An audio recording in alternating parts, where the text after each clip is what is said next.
안녕하세요. 오늘은 화학 실험에서 사용하는 농도에 대해서 배워보도록 하겠습니다. 자, 먼저 농도라고 하는 것을 여러분들이 일상생활에서도 많이 들어봤을 것이고, 혹은 이전에도 과학에서 배웠을 수도 있고요. 주로 아마 농도에 관한 것은 그 수학 문제를 풀면서 이 농도라는 단어를 많이 접했을 겁니다.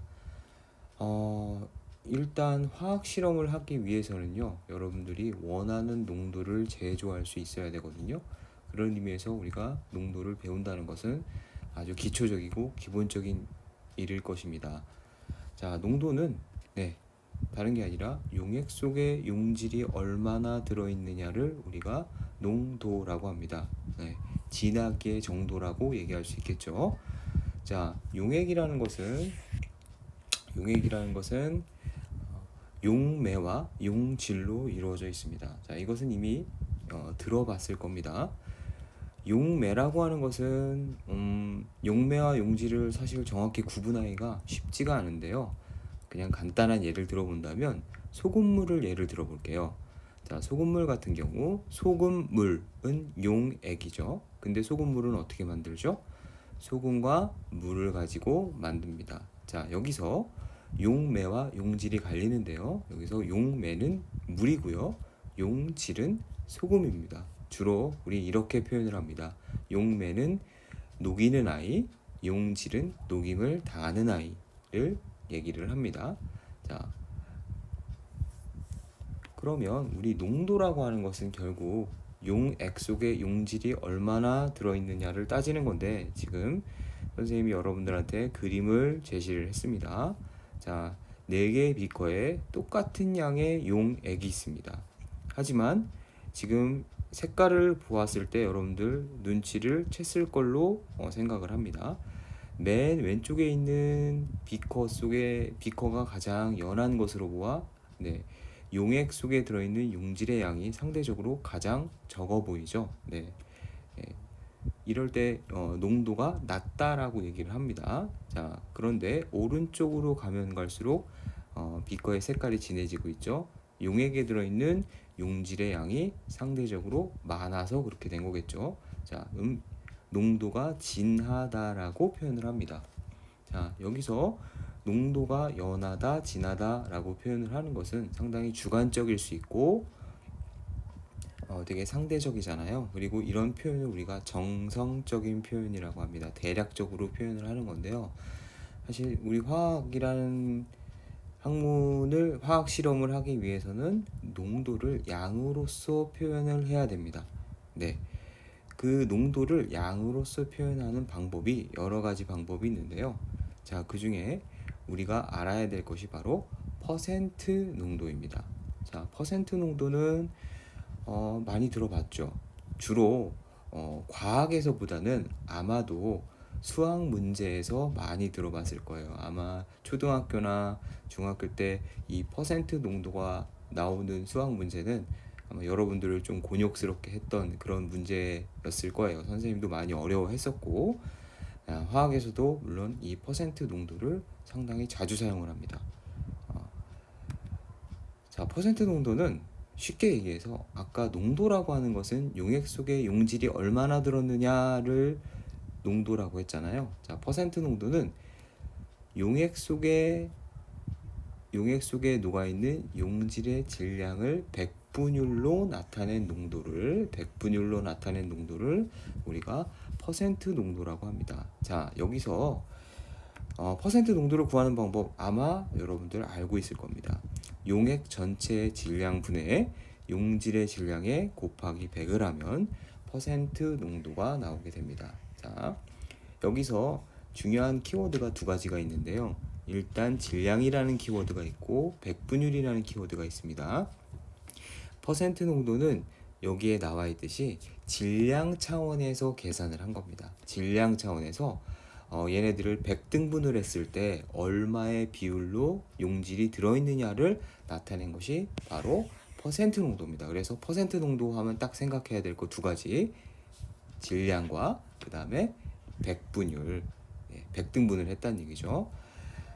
그리고 또 하나는 퍼센트 농도의 단위를 잘 알아둘 필요가 있습니다. 자, 앞으로 과학 공부를 본격적으로 하게 됨으로써 여러분들이 가장 중요하게 여겨야 될 것은 바로 단위입니다.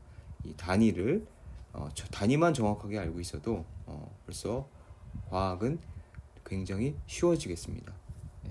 물론 이렇게 얘기하는 선생님도 여전히 어렵습니다. 자, 그 다음 농도를 표현하는 방식 중에 그 다음은 어떤 게 있냐면, 자, 이거는 100만 분율과 10억 분율이 있는데요. 자, 흔히 ppm이라고 혹은 ppb라고 하는데요. ppm은 여러분들 되게 많이 들어봤죠, 그렇죠? 자, 100만 분율을 ppl이라고 하고 10억 분율을 ppb라고 합니다. 얘네들 같은 경우는 퍼센트 농도와 상당히 개념이 동일합니다. 매우 묽은 용액의 농도 표시법으로서 주로 환경, 식품 등에서 극미량의 농도를 사용할 때 나타냅니다. 자, 이 극미량의 농도를 우리가 퍼센트 농도로 계산을 했을 때는 0.00001 막 이런 숫자, 이 0.00001 같은 숫자는 우리가 사실 생각하기 힘든 숫자잖아요. 너무 작은 숫자이기도 하고, 그리고 사실 의미 없는 숫자이기도 합니다. 하지만 환경이나 식품에서는 이런 극미량의 양도 우리 신체에 아주 치명적인 혹은 결정적인 영향을 미칠 수 있기 때문에 우리가 ppm이나 ppb를 사용합니다. 백분율을 사용하지 않는 이유는 방금 얘기했죠. 극미량이니까 숫자가 너무 작아지잖아요. 그렇죠? 그래서 이 숫자를 뻥튀기를 해줍니다. 자, ppm을 구하는 방법은요. 백분율을 구하는 방법과 매우 동일합니다. 용액의 질량에서 용액의 질량분의 용질의 질량의 10의 6승.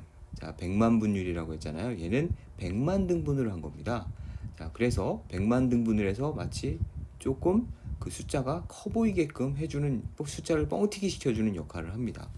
자, 두 번째, ppb는 상대적으로 ppm보다는 그렇게 많이 쓰이진 않습니다. 그리고 여러분들이 아마 ppb를 들어본 적이 그렇게 많을까 싶어요. 자, ppb도 역시 구하는 방법은 매우 단순합니다. 용액의 질량분의 용질의 질량 곱하기 10의 9승을 곱해주게 되겠습니다. 즉 10억을 곱해주게 되는 거겠죠. 자, 퍼센트 농도와 동일하다. 하지만 퍼센트 농도로 나타나기에 너무 숫자가 작을 때 뻥튀기 시켜주는 그런 단위가, 그런 농도가 바로 ppm과 ppb가 되겠습니다. 자, 여기도요. 이거는 뭐 상대적으로 그렇게 중요하진 않지만 그래도 퍼센트 농도와 상당히 유사하다는 거, 그 다음에 질량의 차원에서 농도를 표현했다라고 하는 것은 여러분들이 기억했으면 좋겠습니다. 자, 그 다음 표현 방법은요. 자, 몰농도가 있습니다. 일상 몰농도 되게 자주 사용하고요. 여러분들이 화학 과목을 배웠으면 이 몰이라는 단위에 대해서 이미 배웠을 거예요. 그렇죠? 자, 몰이라는 단위.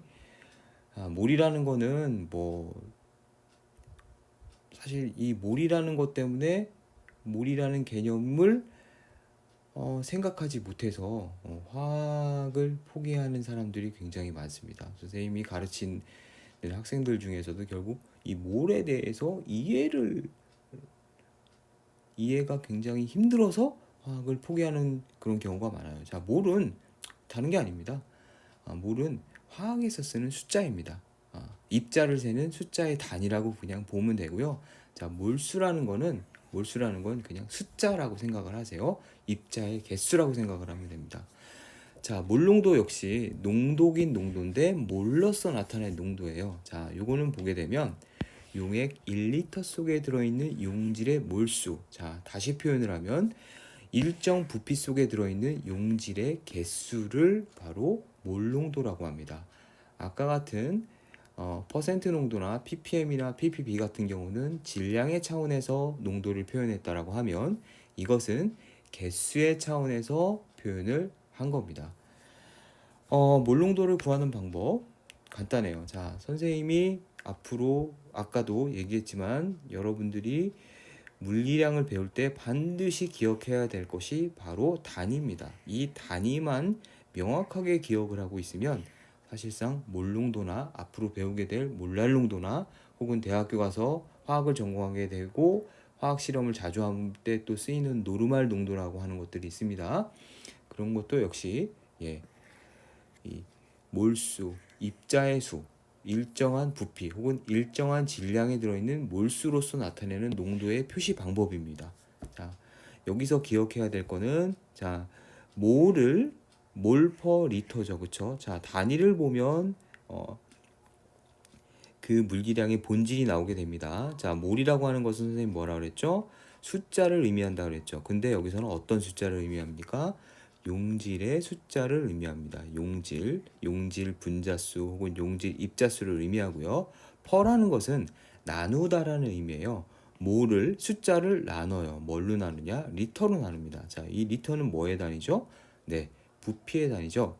그런데 리터는 부피의 단위인 건 알겠어요. 그럼 누구의 부피를 얘기하느냐가 중요합니다. 자, 여기서는 누구의 부피를 얘기할까요? 용액의 부피를 얘기합니다. 자, 그래서 단위를 반드시 여러분들이 중요하게 생각을 하고 머릿속에 다른 거는 모르더라도 몰농도 구하는 방식이나 혹은 퍼센트 농도 구하는 방식이 잘 몰라도 됩니다. 대신에 여러분들이 기억해야 될 건 요 단위를 기억하면 굳이 이런 공식을 기억하지 않더라도 어렵지 않게 생각을 해낼 수가 있습니다. 자, 이 농도 몰 퍼 리터라고 표현하기도 하고요. 혹은 대문자 m을 써서 몰 농도를 표시하기도 합니다. 자, 여기서 몰이라는 단위가 선생님이 아까 뭐라 그랬죠? 화학에서 입자의 개수를 쓸 때 쓰는 숫자의 단위라고 그랬죠. 사실 입자 1몰이 몇 개였어요? 6 곱하기 10의 23승계. 어마어마한 숫자예요. 그렇죠? 이런 어마어마한 숫자를 세기가 우리가 어렵잖아요. 그리고 입자가 너무 작잖아요. 입자가 너무너무 작아서 6 곱하기 10의 23승계 정도의 입자가 모여야 우리는 그것을 눈으로 볼 수 있고 무게로도 느낄 수 있어요. 어쨌든 그런 큰 숫자를 사용하기가 사실 어렵잖아요. 그래서 몰이라는 단위를 도입을 한 거니까 여러분들 몰에 대해서 어렵게 생각하지 맙시다. 그냥 몰은 뭐다? 입자의 숫자를 세는 단위다 라고 생각을 하면 됩니다. 계란 한 판, 신발 한 짝 이런 것처럼 이런 단위처럼 그냥 단위의 일종이라고 숫자를 세는 단위의 일종이라고 생각을 하면 됩니다.